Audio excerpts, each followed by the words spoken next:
Hey, what up, magical people and muggle allies? It's your punk monk, the CBD doctor, and daddy warlock, John Michael Salvato, here with a few thoughts about inner alchemy and the science of spiritual living that I hope are going to help make your day and your week and the coming months a little bit easier, a little bit better for you. Today, I'm going to share with you what I mean when you've heard me say in several of our broadcasts of the brew when I talk about chaotic data and how chaotic data is the reason for 90% of the dissatisfaction in our lives. So, I'm going to show you today three simple strategies that you can use to end the damage that chaotic data is doing to your life, to your experience of a rich, full, vibrant life. I'm going to show you how, just like that bucket of water that Dorothy had, you can melt away that chaotic data when we come back.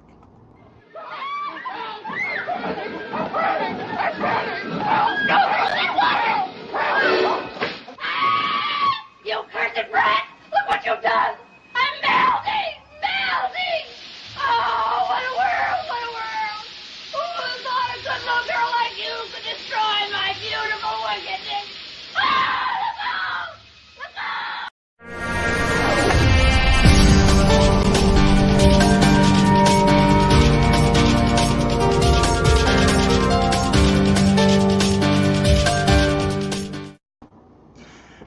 And welcome back. Thanks for tuning in, guys, and for letting me have a little bit of fun first thing in the morning, or first thing in the morning for me. Now that you know who I am, before we jump in, let me get a sense of who it is that's watching today. If you're watching live, go ahead and drop live in the comments. If you're watching on replay, drop replay in the comments and let me know where you're watching from. Because these programs are all about you, not about me. And I love to know who's watching and where they're tuning in from. So let me just dive right in. And if you're ready to hear me talk about chaotic data, go ahead and click like or the smiley in the comments, and we will first jump in like at the very beginning of what we mean when we say that, and that is to understand chaotic data. You first have to understand sort of the premise in magical thinking that whatever is not love is fear. And so, if we're operating from a place of fear, we're operating from a place of uncertainty or lack or anger. We're out of the present moment. We're in a place where the only place that fear can exist is outside the present moment. And the present moment is where we get in touch with love and wisdom and compassion. So, chaotic data is what results when we're operating in fear space. It's misinterpreted information. It's information that's seen through a lens of fear.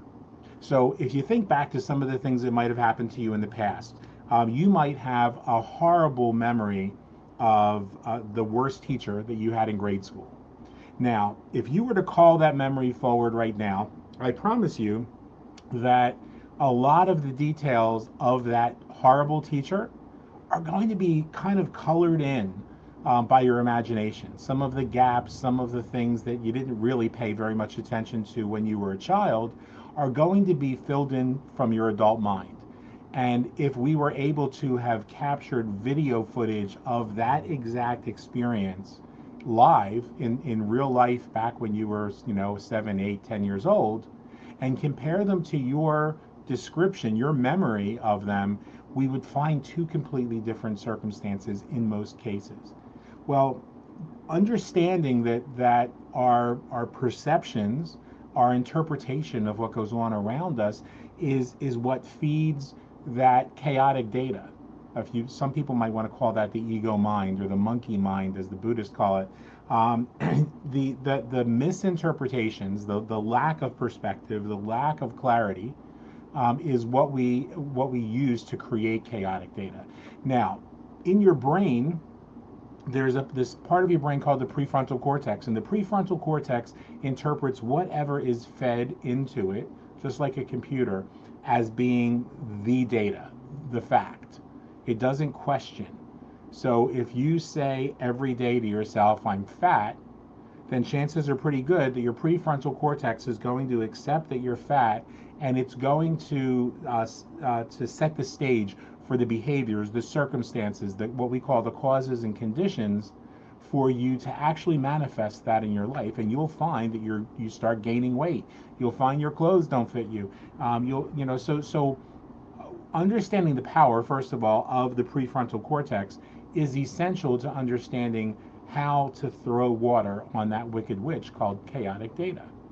And the chaotic data comes from fear. The chaotic data comes from mistakes. We just may misinterpret something.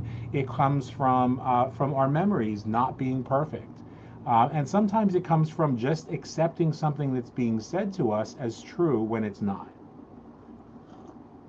So if you've ever accepted something in your life as being true, and you found out later that that wasn't true, maybe somebody told you you were ugly, maybe somebody told you that you suck at math, and you found out later that that wasn't true, go ahead and put "that's me" in the comments, because I think we've all had that. I know that I felt that way, that there have been things that were told to me that I accepted because I trusted the person saying them to me. And when that data comes in, that data goes directly to the prefrontal cortex and is accepted as fact. And then all of the other causes and conditions in my life are impacted by that data. So if you put a virus, a USB stick in your computer that has a virus on it, and Windows begins to run, or the Apple iOS begins to run, then what's going to happen is that data, the operating system is going to become corrupted by that bad data. That's what happens in our lives. So what do we do about it? What do we do to be able to get rid of that chaotic data, to put an end to that wicked witch that we didn't even know existed? Well, there are three things I'm going to share with you today, and they're very, very simple. And I'll tell you, if you're anything like me, when you hear something that's this simple, there's a temptation to say, oh, come on, that's just bullshit. But we know that these things work.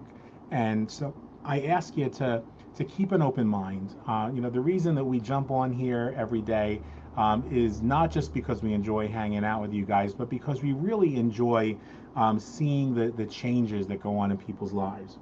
And so I'll give you a couple examples. There are a couple people that I care about who are in circumstances right now where they either hate their job, or they don't have a job, or they have financial struggles, or they're caught in a broken healthcare system in this country. And in each one of those cases, those folks think that they're stuck. And they repeatedly say every day how they're stuck and things aren't going to get better, and this is my lot in life, and I'm never going to have any money, and I'm never going to be able to do anything to change my circumstances. I'm never going to get out of this bad relationship. I'm never going to be able to get the right job. I'm never going to lose the weight.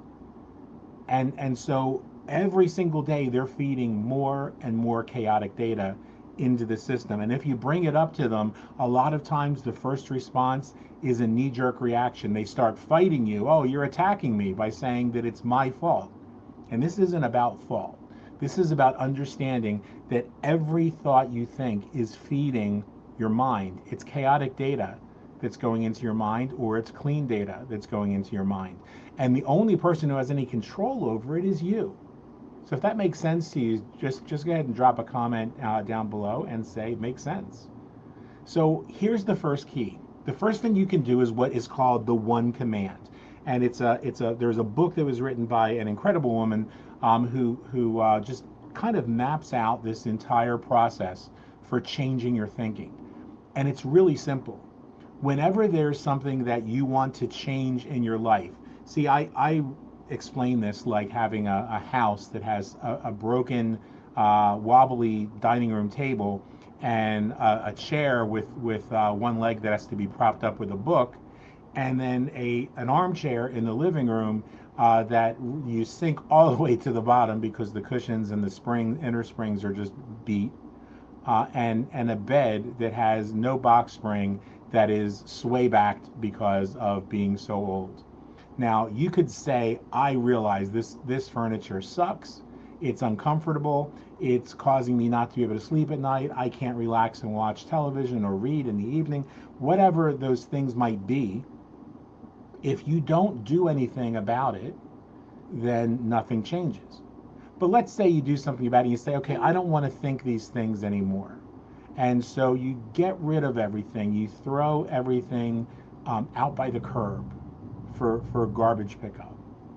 And now everything is outside. You come home from work and there's no dining room table to sit down at to eat your dinner.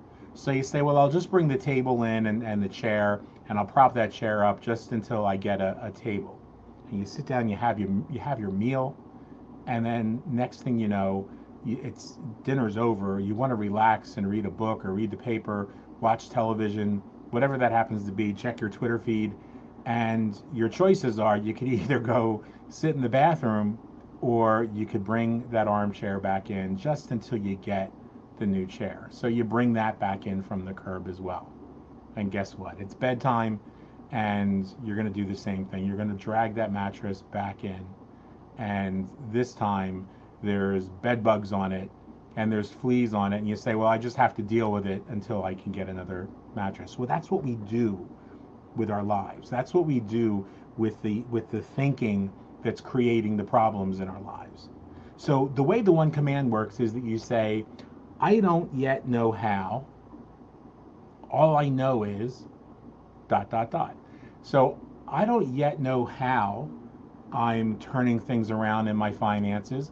All I know is that I do now and I'm fulfilled. I don't yet know how I generate an extra $2,000 a month in supplemental income without interfering with my job. All I know is that I do now and I am fulfilled. So it's a simple formula, and it's just a matter of saying, now this is, in my opinion, this is the first step. It's not enough. But if you say, I don't yet know how, or I don't know how yet, such and such circumstance, all I know is that I do now and I'm fulfilled. Your prefrontal cortex hears this. Your prefrontal cortex then begins working on manifesting that. It begins creating the circumstances and situations that will make that true. So if you say, I don't know how I have a happy and wonderful relationship, all I know is I do now and I am fulfilled. Well, your body and your brain chemistry and your gut are going to begin looking at the relationship that you have through different eyes the moment that you say that, because you've just said that you have a healthier relationship. And so it's going to look for ways to make that happen.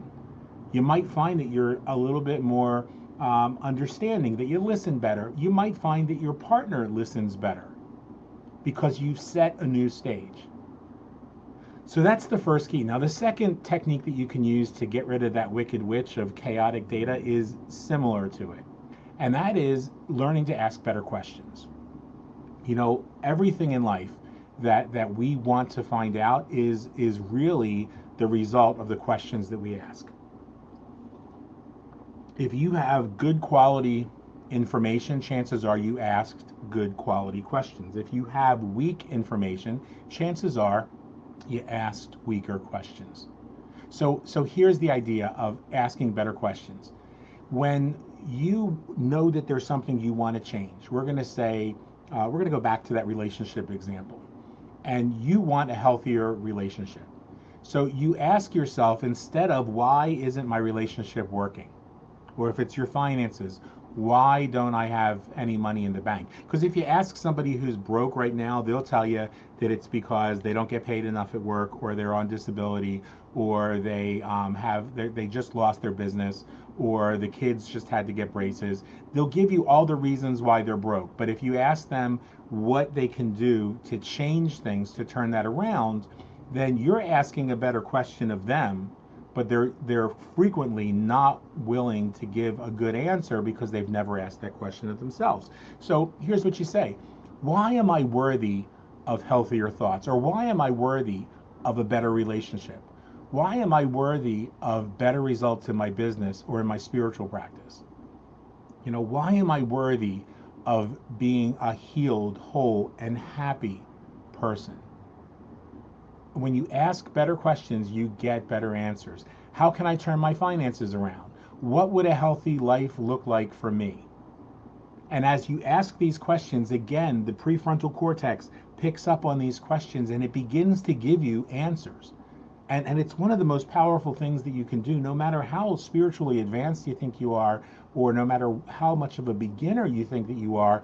I promise you, when you sit down with a notebook and you say, how can I, dot, dot, dot, whatever it is that you're looking to do, the answers will come to you. If you're watching this right now and you're in a difficult financial situation, I promise you that you're in that difficult financial situation because you put yourself there.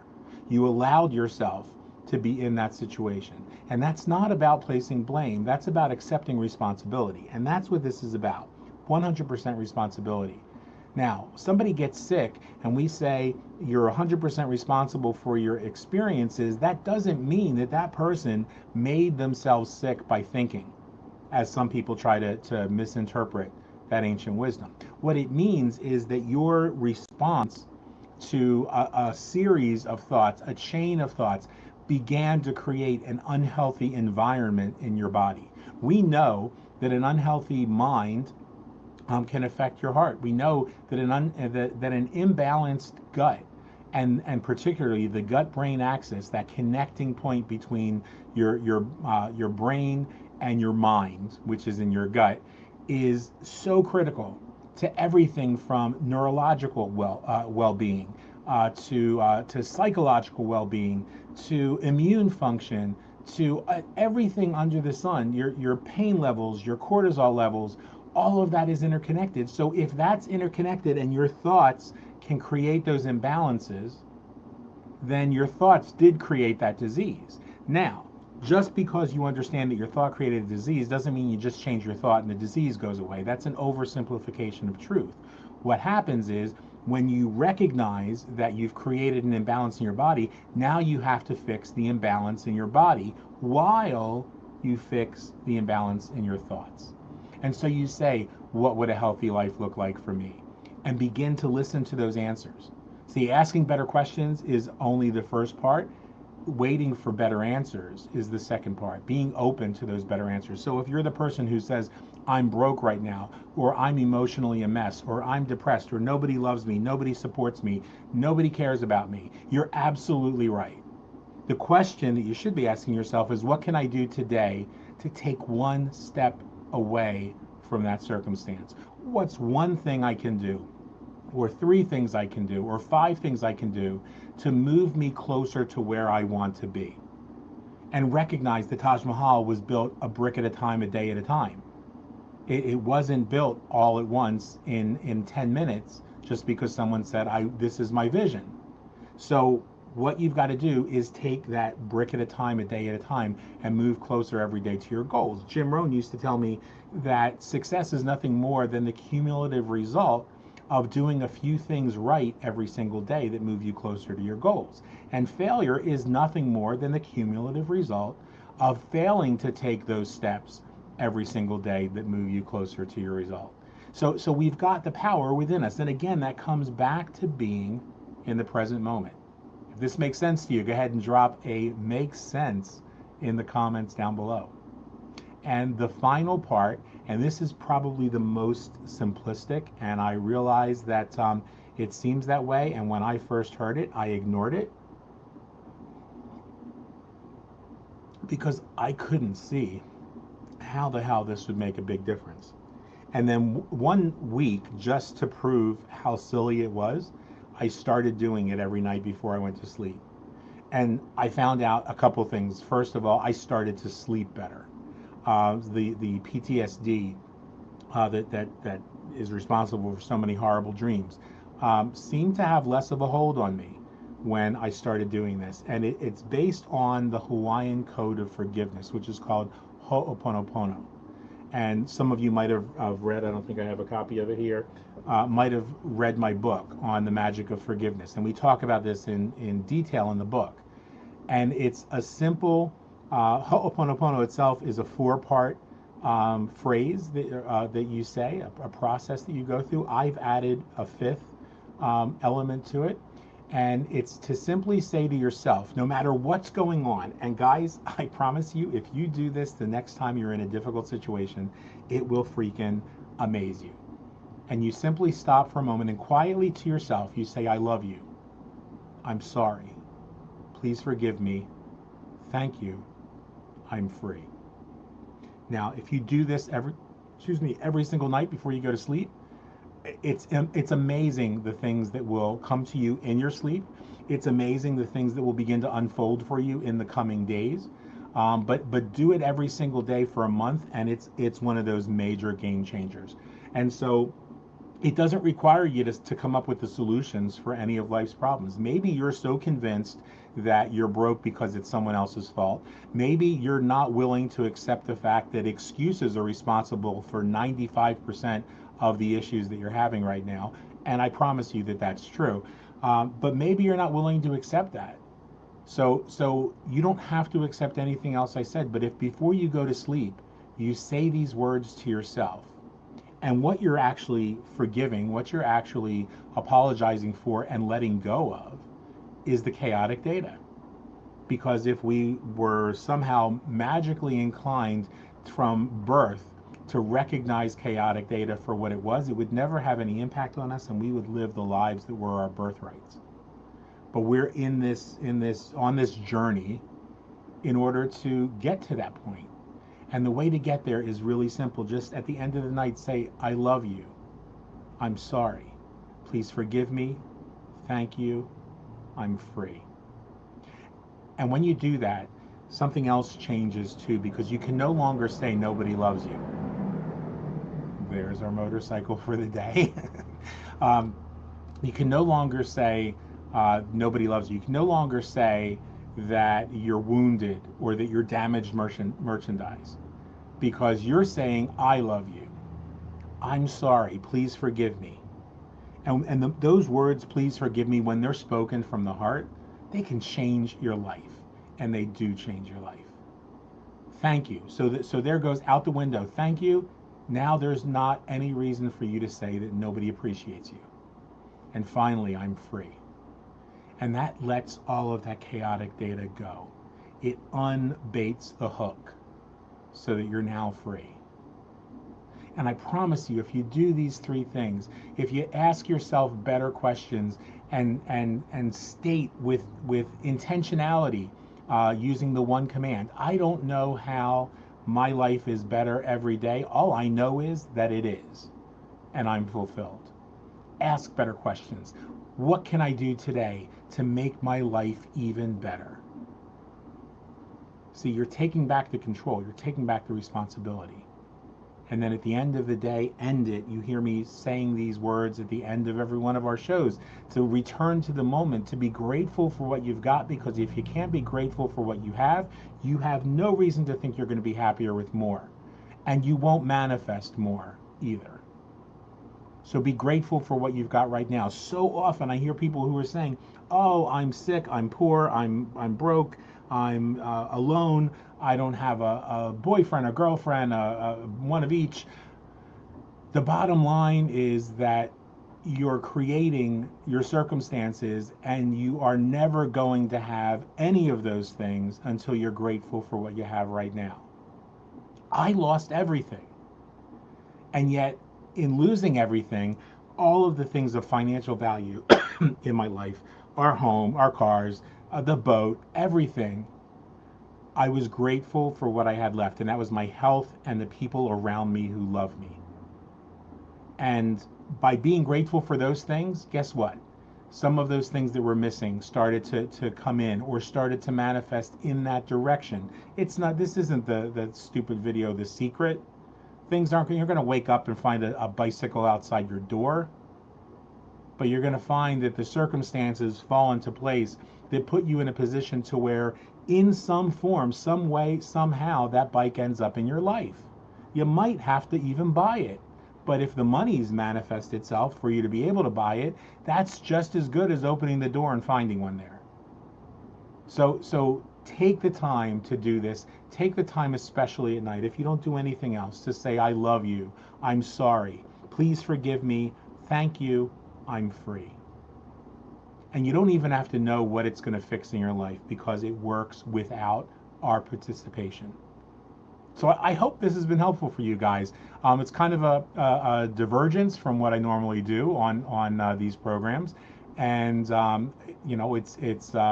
just something this morning. I woke up and after having some conversations with a number of people who just said, nothing goes right in my life, and I'm depressed, and I'm always going to be depressed, and I'm always going to be alone, and I'm always going to be no one's ever going to love me. I just felt like it was time to be able to give those folks a wake up call and recognize that every time that I give somebody a wake up call, I truly believe the things that happen in my life are a reflection, they're a mirror back to me of the things that I need to work on. It might be that I've moved beyond that negative thinking, but I haven't forgiven myself for all of the times that I did that in my own life.